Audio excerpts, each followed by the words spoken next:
Hello everyone, আমি প্রিয়াঙ্কা দে। আজকে আমি এখানে এসেছি বিষ্ণুপুরে। এখানে বিষ্ণুপুরের সিল্ক শাড়ি বোনা হয়, স্বর্ণচুড়ি, বালুচুড়ি, এগুলো সব তাঁতের উপরে বোনা হয়। তো যেখানে এগুলো বোনা হয়, তাঁতিরা যেখানে এখানে বোনে, আমি জাস্ট সেখানে এসেছি। তো আপনাদেরকে যতটা পারছি আমি দেখানোর চেষ্টা করছি যে শাড়ি কী করে বোনা হয়। এই যে এক দাদা, উনি এই যে শাড়ি বুনছেন। এটা হচ্ছে স্বর্ণচুড়ি আছে, বালুচুড়ি আছে, সব তাঁতের উপরে বোনা হয়। স্টার্টিং প্রাইস ওনারা নিজেরা এখানে হাতে বুনে দেন। স্টার্টিং প্রাইস হয় মোটামুটি 8,500 টাকা থেকে, 12,000, 12,500 এর ওপরেও আছে, বাট 8,500 টাকার থেকে স্টার্টিং প্রাইস হয়। এইভাবে এগুলো স্বর্ণচুড়ি অ্যান্ড বালুচুড়ি তাঁতের উপরে। নর্মাল তাঁত কিন্তু যেগুলো আমরা নর্মাল হিসাবে পড়ি সেগুলো বোনা হয় না এখানটায়। এখানে স্বর্ণচুড়ি অ্যান্ড এগুলো তাঁতের উপরে বোনা হয়। তো আমি যতটা পারছি দেখানোর চেষ্টা করছি। এখানে এক দাদা বুনছেন, এখানেও এক দাদা বুনছেন।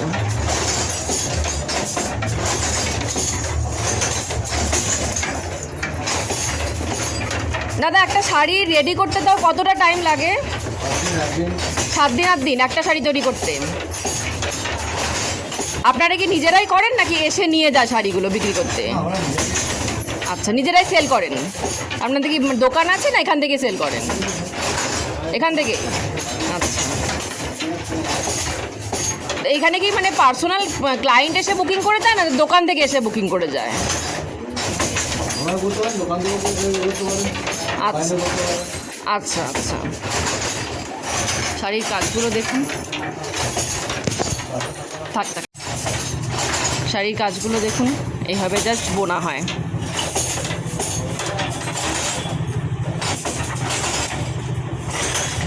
কিছুটা অংশ বোনা হয়েছে, আবার কিছুটা অংশ বোনা হচ্ছে। নীলের উপরে এটা বোনা হচ্ছে।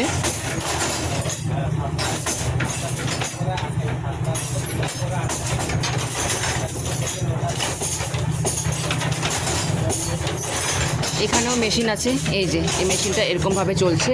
জিনিসটা ওপর থেকে ঠিক ওপরে একদম পুরো মেশিনটা, এই যে ওপরে মেশিনটা এভাবে সুতোগুলো নামছে, এইভাবে পিছনে সুতোগুলো নামছে। এই নিচেও আছে, পুরো নিচের সাথে একদম কানেক্টেড জিনিসগুলো। মেন মেশিনটা হচ্ছে নিচেই।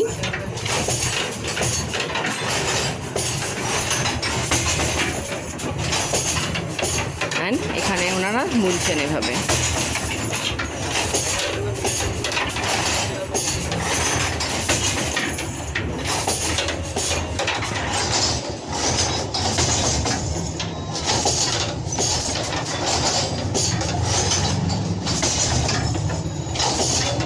যতটা আমি পারলাম দেখানোর চেষ্টা করলাম। এখানেও একটা মেশিন আছে, এই যে পুরো উপরের থেকে নিচে মেশিনগুলো পুরো কানেক্টেড থাকে। যারা যারা আপনারা বিষ্ণুপুরে আসতে চান, যদি শাড়ি অর্ডার দেন, মোটামুটি 7 থেকে 8 দিন টাইম লাগে দাদা বলে দিলেন বানাতে। একটা শাড়ি অর্ডার দিলে আপনারা কিন্তু 1 সপ্তাহ, মিনিমাম 1 সপ্তাহ পরই কিন্তু এটা পাবেন। যারা যারা এসে একদম নিজের কালার অনুযায়ী, নিজের পছন্দ অনুযায়ী, ডিজাইন অনুযায়ী বানাতে চান, তো সেখানে অর্ডার দিতে পারেন। কিন্তু 7 দিন কিন্তু টাইমটা লাগবে, সেই হিসাবেই কিন্তু অর্ডারটা দেবেন। একদম নিজের চোখের সামনে বানিয়ে ওনারা কিন্তু দিয়ে দেবেন আপনাকে। ওনারা পার্সোনালি অর্ডার নেন, আবার দোকানে থেকেও কিন্তু অর্ডারটা আসে। আমি ফার্স্ট টাইমই দেখলাম, আমি আগে কোনো দিন শাড়ি বোনাটা নিজের চোখে দেখিনি, ফার্স্ট টাইমই দেখলাম, তাই ভাবলাম আপনাদের সাথেও শেয়ার করি জিনিসটা।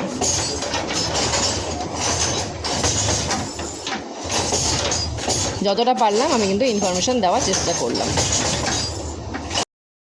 আমি এখন দাঁড়িয়ে আছি বিষ্ণুপুরে মা শারদামণির বাড়িতে। উনি এই বাড়িতেই আসতেন, মাটির বাড়ি, এটা এন্ট্রি পয়েন্ট।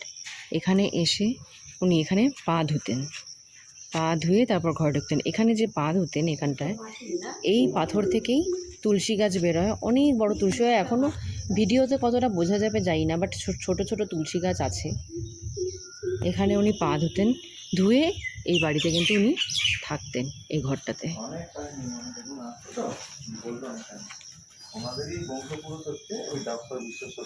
আচ্ছা, এই ঘরে উনি থাকতেন। এটা এন্ট্রি পয়েন্ট।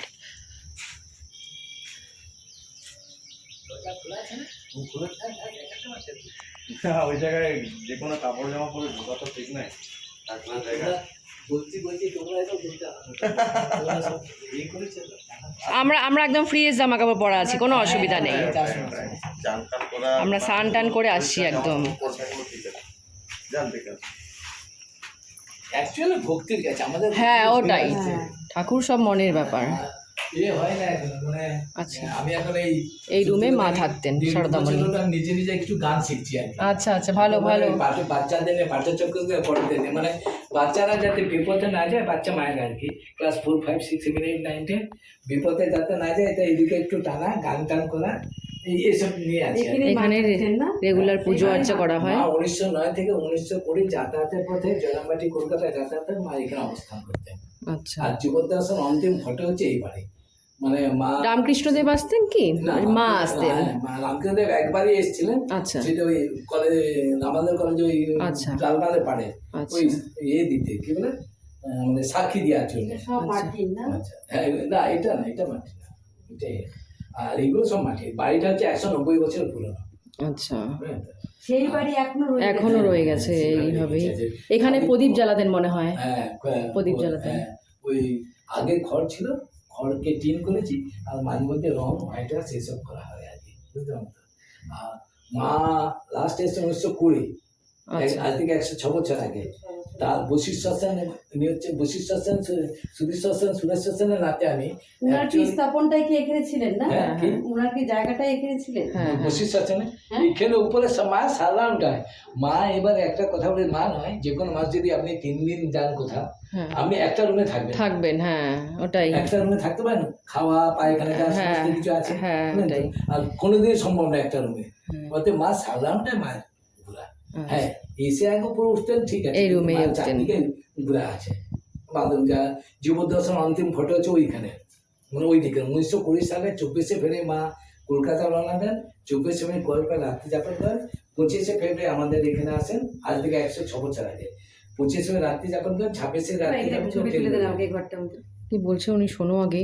ওই 26শে ফেব্রুয়ারি বশিষ্ঠ সেন ছবিটি তোলেন আর কি। আচ্ছা। আর বশিষ্ঠ সেন উনি বাঁকুড়ে যায় 2 জন পদ্মভূষণ, বিষ্ণুপুর সাব ডিভিশন 1টি পদ্মভূষণ। কোথায় বাড়ি আপনার? আচ্ছা, এতক্ষণ আমরা শুনলাম যে বাড়িতে মা সারদা দেবী আসতেন, সেই বাড়ির বংশধর এখনো আছেন, তো তার মুখেই মায়ের কিছু কথা শুনলাম। এবার হচ্ছে এখন যেটা ভিডিওটা আপনারা দেখছেন সেটা হচ্ছে ওপরতলার, ওই ঘরটারই ওপরতলার ভিডিও এটা।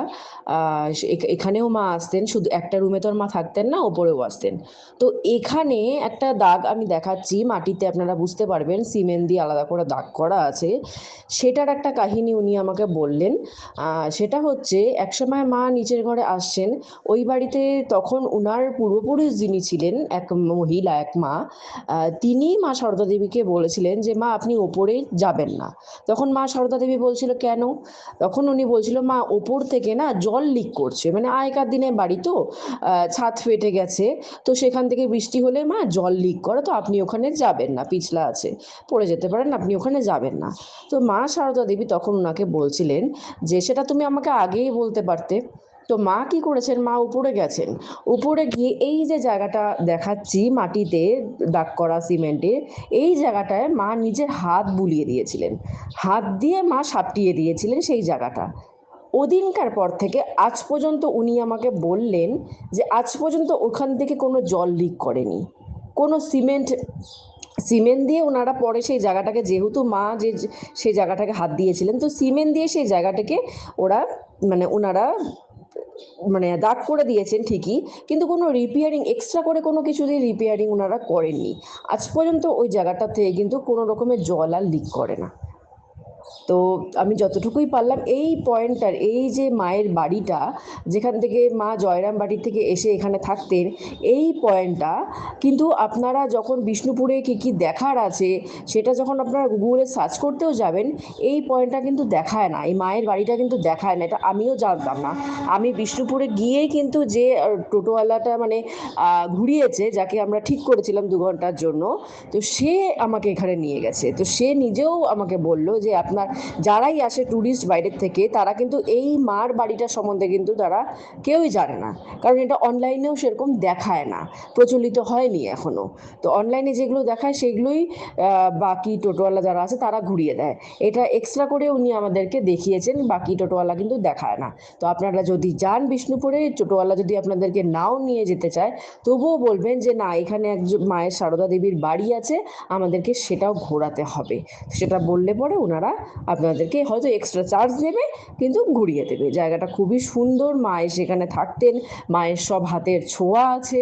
তো জায়গাটা দেখলে আপনাদেরও খুবই কিন্তু ভালো লাগবে। ছোট্ট বাড়ি কিন্তু খুব সুন্দর, একটা মায়ের একটা ফিলিংস আছে এখানটা, যেটা আপনারা ওখানে গিয়ে পাবেন। তো আশা করি ভিডিওগুলো আপনাদের ভালো লাগবে। যতটুকু আমি ইনফরমেশন পেয়েছি আমি অতটুকুই আপনাদেরকে দেওয়ার চেষ্টা করেছি। যদি ভালো লাগে অবশ্যই subscribe and share, like, comment এটা করে দেবেন।